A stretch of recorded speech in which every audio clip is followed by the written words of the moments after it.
항상 기뻐하라. 쉬지 말고 기도하라. 범사에 감사하라. 이것이 그리스도 예수 안에서 너희를 향하신 하나님의 뜻이니라. 오늘 본문 말씀은 정말 잘 알려진 말씀 가운데 하나입니다. 하지만 우리에게 부담이 되는 말씀이기도 한데요. 우리는 살면서 얼마든지 기뻐할 수 있고 기도할 수 있고 감사할 수 있습니다. 하지만 오늘의 본문 말씀은 16절에서 18절에 이르기까지 부사가 붙어 있습니다. 항상, 쉬지 말고, 범사에. 이러한 단어가 붙어 있기 때문에 우리에게 부담을 주는 것입니다. 이 말씀을 문자 그대로 해석한다면 모든 순간, 모든 상황 속에서 기뻐하고 기도하고 감사라는 말씀이 되기 때문입니다. 그렇다면 우리는 이 말씀을 어떻게 받아들여야 되는가? 우리는 크게 두 부류 중에 하나에 속하게 될 것입니다. 이 말씀을 문자 그대로 받아들이는 사람, 아니면 이 말씀이 상징적이라고 생각하고 그 의미를 되새겨서 받아들이는 사람, 이 두 부류 중에 하나에 속하게 될 것입니다. 문자 그대로 받아들이는 사람은 당연히 항상 기쁘기 위해 노력하고 또한 쉬지 않고 기도하기 위해 노력하고 범사에 감사하기 위해 노력할 것입니다. 하지만 인간은 연약한 존재이기에 그렇게 살기가 참 쉽지 않죠.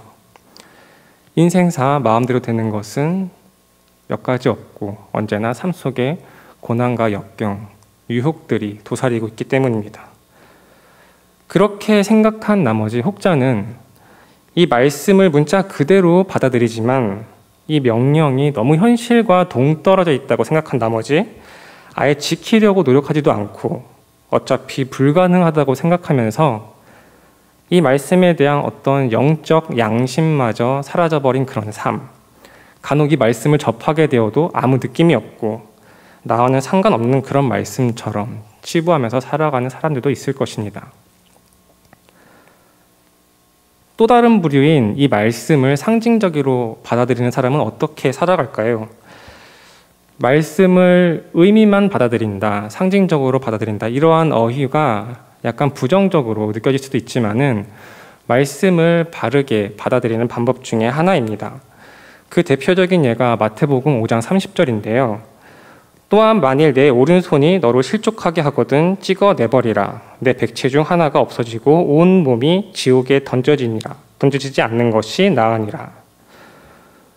우리가 살면서 우리의 지체가 우리로 하여금 범죄하게 만드는 경우가 얼마나 많습니까?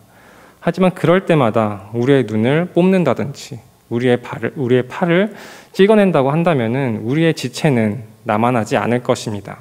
그렇기 때문에 마태복음 5장 30절은 이것을 문자 그대로 받아들이는 것이 아니라 그만큼 우리가 죄에 대해서 철저하게 경계하고 죄를 멀리해야 한다, 이러한 의미로 받아들이는 게 옳은 것입니다. 오늘의 본문 말씀 역시 그 마태복음 5장 30절의 말씀처럼 문자 그대로 지키는 것이 불가능한 것처럼 느껴지기 때문에 어쩌면 그 상징성만을 취하는 것이 바람직한 것처럼 보이기도 합니다. 실제로 예수님께서도 이 땅에 오셨을 때 분노하셨고 또 슬퍼하셨고 고통스러워하셨기 때문입니다. 그래서 이 말씀을 주 안에서 기뻐하고 기도하고 감사하는 것이 정말 중요하다라고 그 중요성을 강조하는 것이다 정도로 받아들이는 것이 바람직해 보이기도 합니다. 그렇다면 이 두 부류 중에서 이 말씀을 어떻게 받아들이는 것이 옳은 것인가? 궁금해 하실 수도 있지만은 오늘 이 시간에는 그 어느 쪽이 옳으냐에 대해서 나누기보다는 조금 다른 관점에서 이 말씀을 집중하고자 합니다.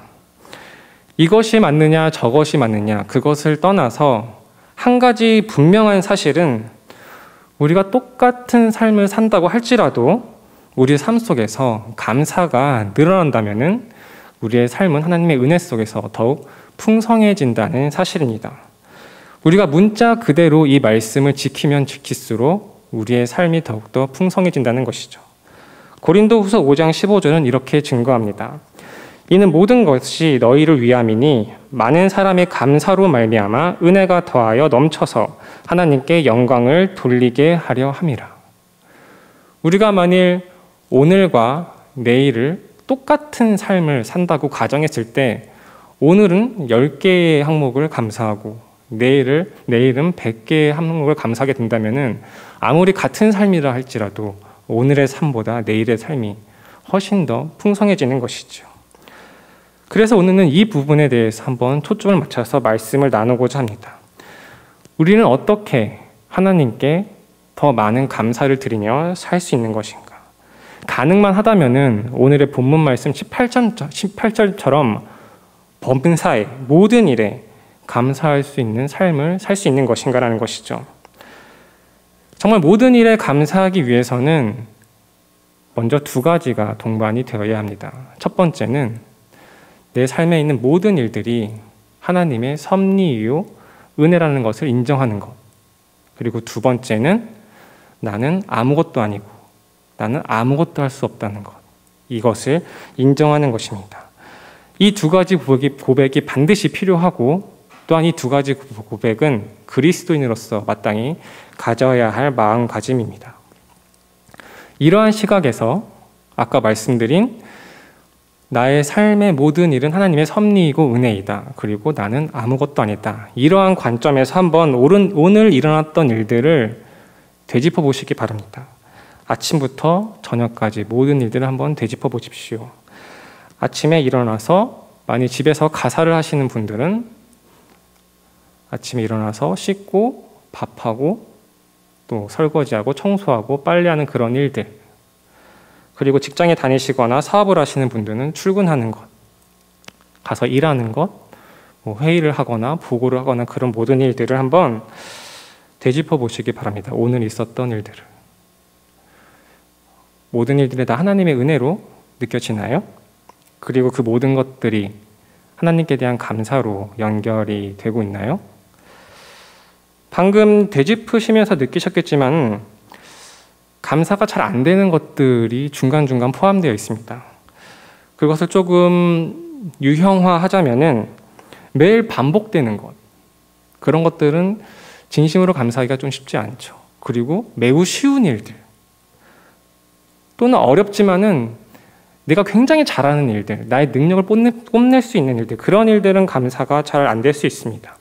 또는 나의 힘과 나의 능력에 상관없이 어떤 불가항력적인 상황이나 힘에 의해서 나를 아주 힘들게 하는 그런 일들이 있을 때 그것을 감사하는 것은 참 쉽지가 않죠. 그럼 먼저 그런 것들 중에서 매일 반복되고 쉬운 일, 또 내가 잘하는 일에 대해서 한번 살펴보도록 하겠습니다. 이것에 대한 감사가 잘 안 된다는 것은 우리는 우리의 마음을 처음으로 다시 돌아가야 합니다. 아까 우리가 이 모든 일에 대해서 감사하기 위해서 필요하다는 그 두 가지 고백, 내게 일어나는 모든 일이 하나님의 섭리이자 은혜임을 내가 과연 온전히 인정하고 있는가? 내가 하나님 앞에서 아무것도 아닌 존재이고 내가 하나님 없이는 아무것도 할 수 없는 존재임을 내가 온전히 인정하고 있는가? 이 고백이 과연 나의 고백이 되고 있는가라는 것을 되짚어 보셔야 합니다.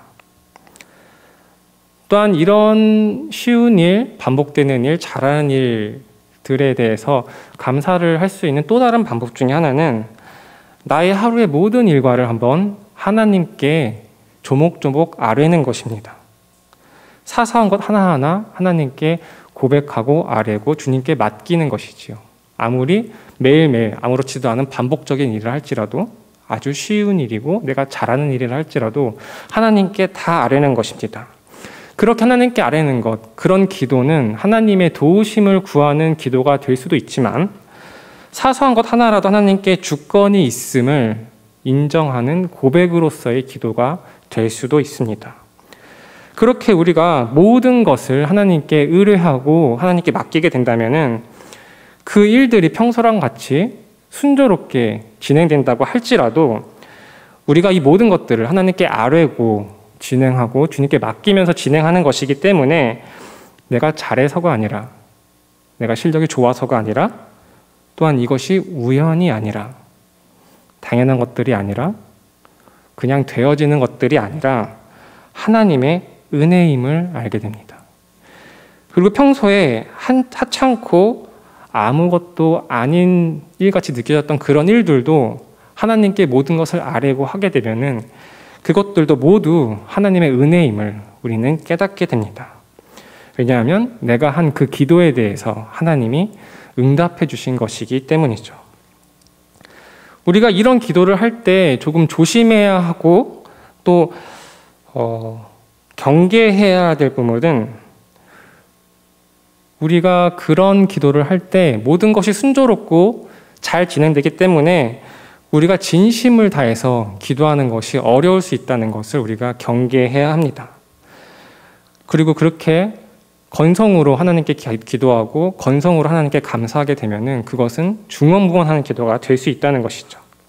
하지만 앞서서 강조한 그 고백, 내게 일어나는 모든 일이 하나님의 섭리이고 은혜이다. 그리고 나는 하나님 앞에서 하나님이 없으면 아무것도 아니다라는 그런 고백이 내 안에 깊숙하게 자리 잡고 있다면은 내 삶의 일거수일투족을 개입하시는 하나님의 은혜를 우리가 인정을 한다면은 그 반복되는 삶의 순간순간들을 기도하면서 묵상할 때 그 속에서 역사하신 하나님의 모습을 찾을 수 있게 되고 그 어느 것 하나 하나님의 은혜가 아닌 것이 없음을 그리고 그로 인해서 우리가 진정 감사할 수밖에 없음을 그런 모습으로 되어져가는 우리를 발견하게 될 것입니다. 이러한 삶이 온전하게 이루어지게 된다면 이와 같이 하나님께 모든 것을 아뢰고 그로 인해 내 삶의 모든 순간에 깊숙하게 개입하시는 그런 하나님의 놀라우신 섭리를 깊이 경험하게 된다면 무엇이 자동으로 따라오게 될까요? 그것은 바로 오늘 본문 16절, 17절에 있는 항상 기뻐하라, 쉬지 말고 기도하라 라는 그 말씀이 우리 삶 속에서 자동으로 실현되는 것을 우리가 느낄 수 있을 것입니다. 삶 속에 감사할 것이 많아진다는 것은 삶 속에서 기뻐할 것이 많아진다는 것을 의미하기 때문입니다. 또한 삶 속에서 모든 일을 아뢰고 그 모든 일에 대해 감사를 드리게 된다면 우리는 정말 삶 속에서 모든 일에 대해서 기도를 하고 있는 것과 같은 것을 하고 있는 것이 되기 때문이죠. 그렇다면 우리가 지금 쉽고 반복되고 또 내가 잘하는 일에 대해서 나눴었는데 삶 속에 나를 힘들게 하는 일이 가득하다면 우리는 어떻게 해야 할까요? 내가 어떻게 제어할 수 없고 불가항력적인 어떤 힘과 상황들이 나를 짓누르고 있다면 우리는 그곳에서 어떻게 감사함을 찾을 수 있을까요? 그런 상황 속에서도 감사해야 된다라고 쉽게 권면할 수는 없겠지만은 그래도 말씀에 의지하여서 여러분들께 권면을 하자면은 그런 상황 속에서도 우리는 감사를 해야 합니다. 빌립보서 4장 6절에서는 아무것도 염려하지 말고 다만 모든 일에 기도와 간구로 너희 구할 것을 감사함으로 하나님께 아뢰라고 우리에게 분명히 명령을 하고 있기 때문이죠. 그 속에서도 분명히 감사할 수 있다는 것을 성경이 우리에게 증언하고 있기 때문입니다. 저에게 있어서도 그러한 경험이 있는데요. 저는 금전적이거나 관계적인 측면에서 큰 힘듦을 겪어보지 못했지만은 건강에 있어서 지금도 그렇고 많은 힘듦을 겪고 있습니다. 지금은 조금 나아졌지만은 예전에는 너무 고통스러워서 하루에 2시간, 3시간도 잠 못 잘 때가 있었고 그 때문에 자면서도 10번씩 깨고 또 10시에 잠을 누웠는데 2시에, 1시에 일어나게 되고 이러한 삶들을 계속해서 몇 달씩 반복했던 적이 있었습니다. 그리고 그 병은 완치할 수 있는 약도 없어서 어떤 완치에 대한 기대도 가질 수 없는 그런 병이었죠. 근데 그런 고통을 겪게 되는 순간순간 하나님께서 저에게 감사하는 마음을 주셨습니다. 예를 들자면은 어제는 2시간 잤는데 오늘은 3시간 자면은 1시간 더 자게 해주셔서 감사합니다. 그리고 예를 들어서 오늘은 5번 깼는데 뭐 다음 날은 한 3번만 깼다면 조금만 깨게 해주셔서 감사합니다. 이런 감사 제목을 저에게 나오게 하시더라고요. 또는 정말 너무 아파서 한숨도 못 잔 때도 있었는데 그런 때에는 하나님 저를 깨게 하셔서 이 시간 기도하게 하셔서 감사합니다. 이러한 기도가 저를 하여금 나오게 하신 하나님의 모습을 보게 되었을 때 그래도 내가 너무 힘들다고 하여도 감사할 수 있구나라는 그런 이 말씀의 능력을 직접 체험하는 경험이었습니다. 이렇듯 우리는 모든 삶의 모든 순간 속에서 감사하며 사는 것이 정말 마땅합니다. 이것이 우리의 삶을 주관하시고 역사하신 하나님에 대한 우리의 마땅한 반응이라고 할 수 있습니다. 우리는 무엇인가 하나님께 간절히 기도할 때에 하나님의 응답을 기다리고는 합니다. 하지만 우리는 우리 역시 하나님께 응답해야 될 것이 있음을 잊거나 혹은 소홀히 하면서 살고 있습니다.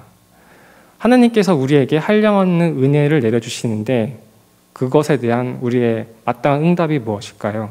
바로 감사하는 것이지요.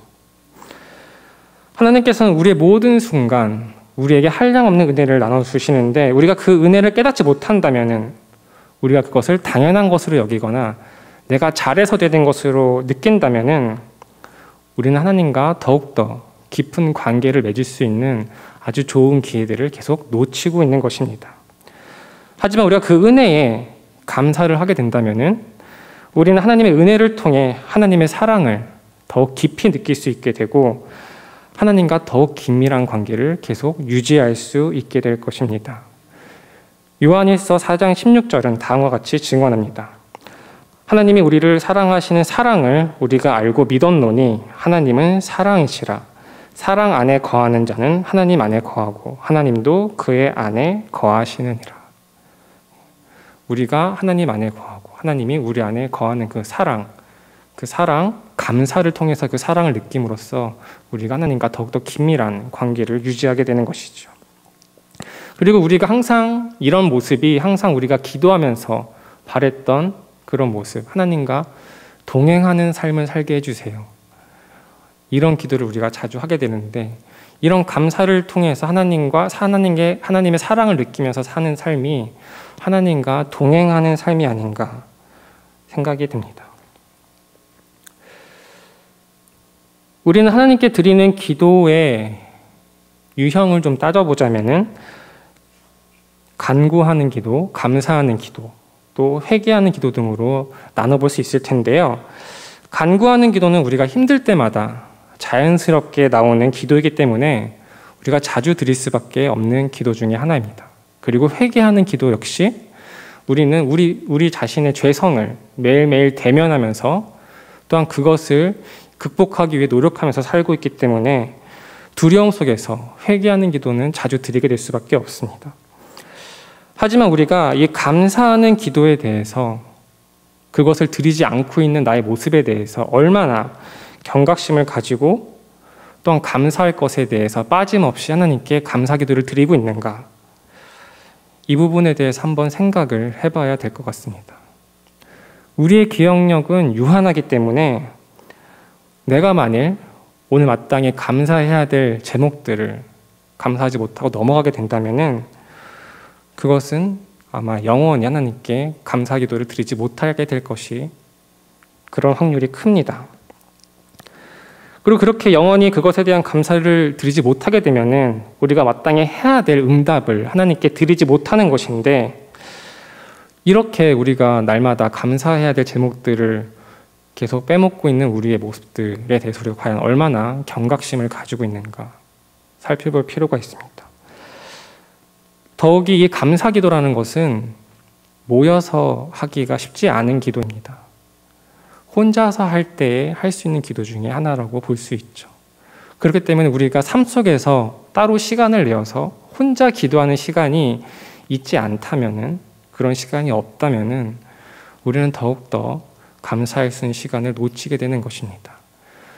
왜냐하면 하루의 모든 일과를 감사한다는 것은 굉장히 개인적인 기도 제목이 될 수 있을 텐데, 이러한 기도를 하기 위해서는 분명히 반드시 개인적으로 기도를 할 수 있는 그런 시간이 마련되어야 하는 것이기 때문이죠. 그리고 어쩌면 우리가 기도를 함에 있어서 가장 경각심을 가져야 할 부분 중에 하나가 하나님께 어떤 제목을 간구하는 기도를 하지 못해서가 아니라, 회개하는 기도를 하지 못해서가 아니라 감사하는 기도를 제대로 하지 못해서 두려움을 가져야 되는 것이 아닌가, 그런 생각을 해봅니다. 내게 주신 하나님의 은혜를 누리지 못하고 감사하지 못하고 계속 그런 삶을 살아간다면은 내 삶은 그냥 당연한 삶이 될 뿐이고 내가 잘해서 되는 삶이 될 것입니다. 그리고 하나님께서 제일 싫어하는 것이 교만이라는 것을 우리가 기억해 볼 때에 그러한 삶은 나도 모르게 나의 삶을 교만으로 빠뜨리게 될 확률이 높을 것입니다. 하지만 우리가 우리의 삶이 감사를 중심으로 돌아갈 때 우리는 하나님의 은혜를 더 풍성하게 누릴 수 있고 그 어느 누구도 끊을 수 없는 하나님의 사랑을 매 순간 경험할 수 있고 그로 인해서 우리는 모든 순간 기뻐할 수 있고 모든 순간 기도할 수 있음을 기억해야 합니다. 실제로 매일의 삶은 아무것도 변하지 않을지라도 그 삶 속에 있는 나의 영성은 감사의 은혜로 풍성하게 채워지게 되는 것이죠. 사랑하는 성도 여러분, 내게 일어나는 모든 것이 하나님의 은혜임을 고백하십니까? 그렇다면 우리는 그 모든 것에 하나님께 감사를 드려야 합니다. 그냥 하나님 다 감사합니다 이렇게 기도드리는 것이 아니라 내게 주신 은혜를 하나하나 조목조목 생각하면서 하나님께 감사를 드려야 하는 것입니다. 이것이 바로 감사 속에 담겨있는 진리라고 할 수 있습니다. 그리고 이것이 바로 16절에서 18절을 통해 하나님께서 항상 기뻐하고 쉬지 말고 기도하고 범사에 감사라고 하신 이유이기도 합니다. 우리의 삶 속에서 모든 순간, 모든 상황 속에서 감사가 회복되고 그로 인해 항상 기뻐하고 쉬지 말고 기도하고 범사에 감사하는 삶이 온전히 이루어지기를 주님의 이름으로 간절히 소원합니다. 기도하겠습니다. 하나님 감사합니다. 오른쪽 어깨가 아픈데 왼쪽 어깨를 쓸 수 있게 하셔서 감사합니다.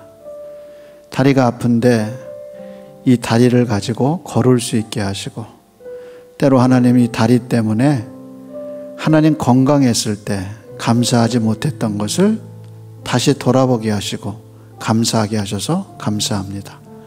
밤에 잠을 깨다가도 하나님을 바라볼 수 있도록 은혜 주셔서 감사합니다.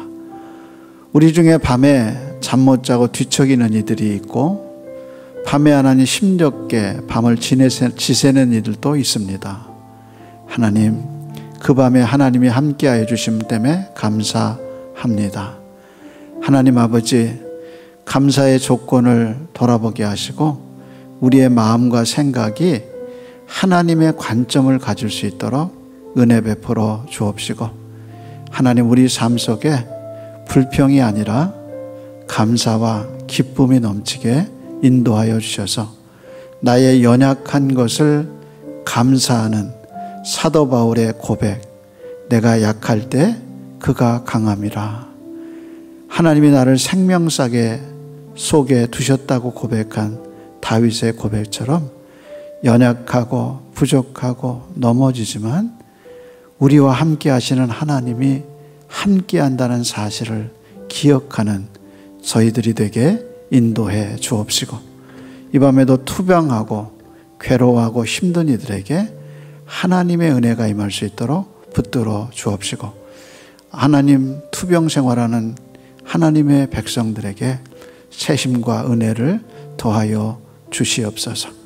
오늘도 예배하고 돌아가는 성도들의 심령 속에 들어오기 전과 말씀을 듣고 예배하고 돌아간 그 발걸음이 다르게 해 주옵시고 수요 예배를 사랑하고 예배를 사랑하는 하나님의 백성들 되게 지켜 주옵소서.